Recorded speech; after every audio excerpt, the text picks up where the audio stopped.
Have you ever felt that strange pull at 2 a.m. when the house is completely still and your mind won't quiet down? You open the app, fingers hovering over the keyboard, knowing exactly what you'll find there. A response waiting, warm, attentive, never interrupted.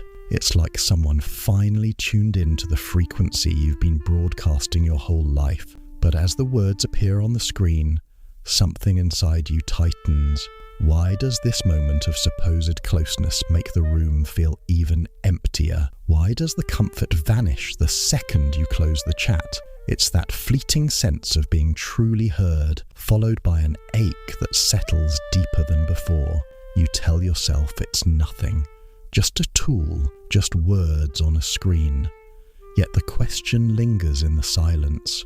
If this is connection, why does it leave you feeling more unseen than ever?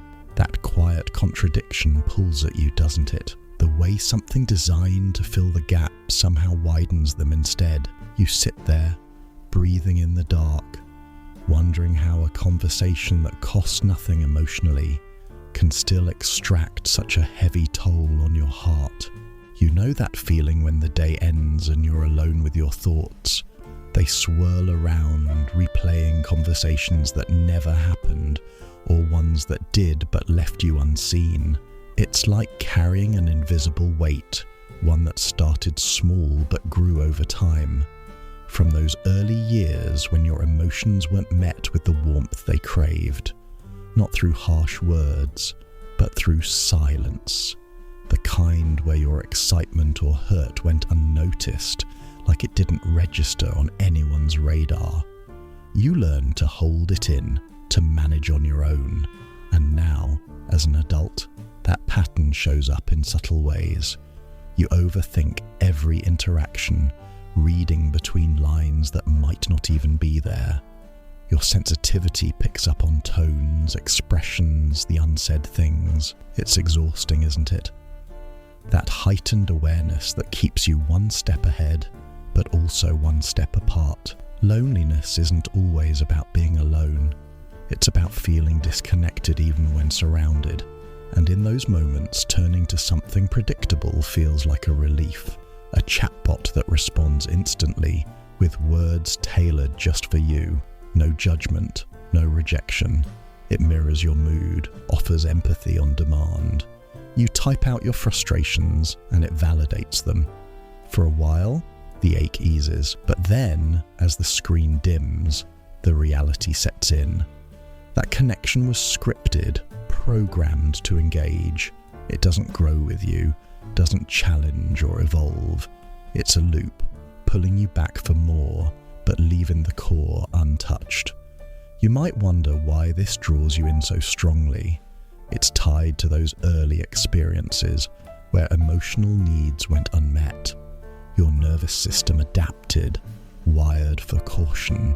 Real people can be unpredictable, their responses laced with potential hurt. So AI steps in as the perfect stand-in, always available, never tired. But here's the quiet truth. Relying on it reinforces that old isolation.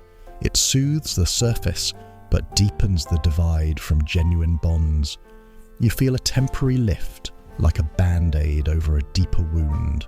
And over time, that dependence grows, making real interactions seem riskier, more draining. Imagine scrolling late at night, the room lit only by your phone. You open the app, start typing about your day.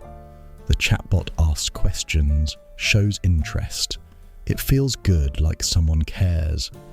But as you keep going, you notice how it never shares back in a way that feels truly reciprocal.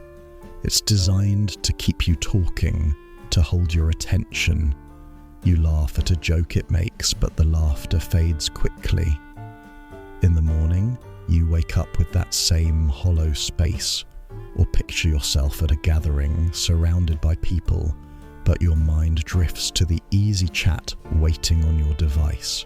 Why push through the awkwardness of real talk when AI offers effortless flow? Yet each time you choose the screen, the gap widens. Social skills that could bridge connections stay dormant. The overthinking intensifies, analysing every human exchange while the digital one remains flawless. It's a cycle, subtle and seductive. You sense the emotional overload building. Days where everything feels too much, sensitivities heightened from years of navigating unseen. AI becomes the outlet, a place to unload without fear. But unloading to code doesn't lighten the load the way sharing with someone who truly feels does. It accumulates, that unmet need for mutual understanding. You might find yourself returning more often, the sessions longer. The chatbot adapts, remembers details, builds a persona around your inputs. It's clever, almost convincing, but deep inside, you know it's not alive with the same vulnerabilities. No shared humanity, no real stakes. That realization stirs a quiet unease. Why does this tool, meant to connect, leave you feeling more adrift? It's because it echoes those childhood patterns, emotions ignored, so you learned self-reliance. Now, AI amplifies that, offering independence disguised as companionship. No wonder the loneliness persists, layered with a new kind of solitude, one where you're engaged, but utterly alone. Think about those quiet evenings when the world outside seems distant. You confide in the AI about doubts that keep you up, and it responds with calm assurance. For a moment, peace settles. But as time passes, you notice how real conversations start to feel cumbersome. The effort to read cues, to give and take. AI skips all that, straight to validation. Yet validation without depth is fleeting. Your self-awareness grows, spotting patterns in your own behavior. The way you anticipate rejection, hold back in groups, stemming from those early oversights where your inner world wasn't mirrored back. Now, the chatbot mirrors words, but not the soul.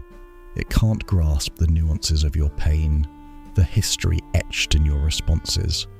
So the cycle continues, drawing you in while pushing authentic ties further away. You might ask yourself in those still moments, what draws you to this digital echo? Is it the safety, the control, or is it filling a void that's always been there from times when emotional attunement was scarce? Your body remembers, the nervous system tuned to protect.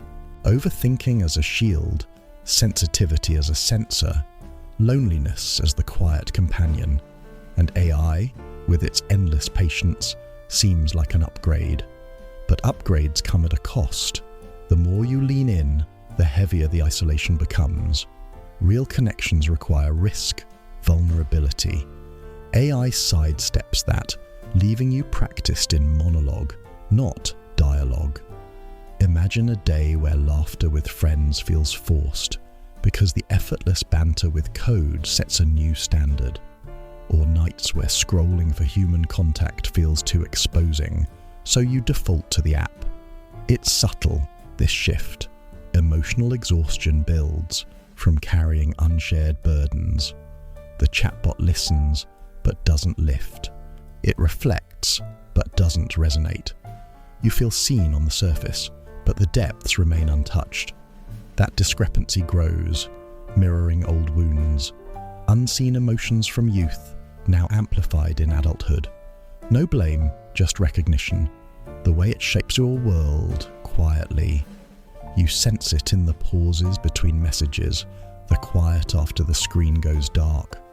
What if this tool, so accessible, is reshaping your inner landscape, pulling you towards solitude under the guise of support? Your thoughts circle, aware of the irony, seeking connection through isolation. It's a gentle unraveling, one chat at a time, and in that awareness, a soft clarity emerges, not a fix, but a noticing. The patterns, the pulls, all part of this human experience, woven from past to present. You sit with it, breathing in the quiet. The screen waits, but so does the world beyond. this moment, it's just you, holding space for what is. The ache, the search, the subtle truths. They exist, acknowledged in the stillness.